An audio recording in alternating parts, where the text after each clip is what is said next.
From a UK tax perspective, a Brexit would probably have some immediate impacts, but also would have longer term behavioural changes. But in reality, a Brexit just creates a number of unforeseen consequences that as yet we can't really give any detailed thinking to.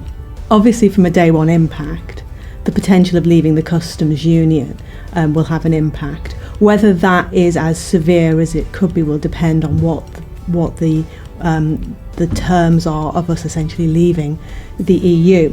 But overnight, the tax treatment of a company's supplies cross-border in the EU can change. Also, there could be customs duties imposed. There'll be winners and losers.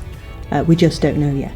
Another potential tax impact, which is important for UK companies, is how are you taxed on inflows into the UK? So dividends, interest, royalties. And at the moment, in large multinational companies, we depend on quite a number of directives, which are not necessarily we're going to be able to access once we leave the EU. So double tax treaties will become more important, and companies will really have to look at the tax treatment and withholding taxes of inflows into the UK. Given the inherent unpredictability of a Brexit and how that could impact essentially the tax take for the UK Treasury, there's no guarantee that a Brexit won't actually lead to increased UK corporation tax rates.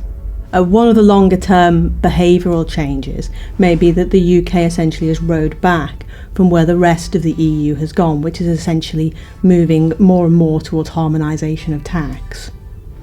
One of the things that you may see is over the last few years, the UK tax system has been heavily influenced by ECJ decisions, and there's a real big question mark over whether the government, in order to essentially improve the tax take of the UK Treasury, will row back from the position that the ECJ has imposed on us.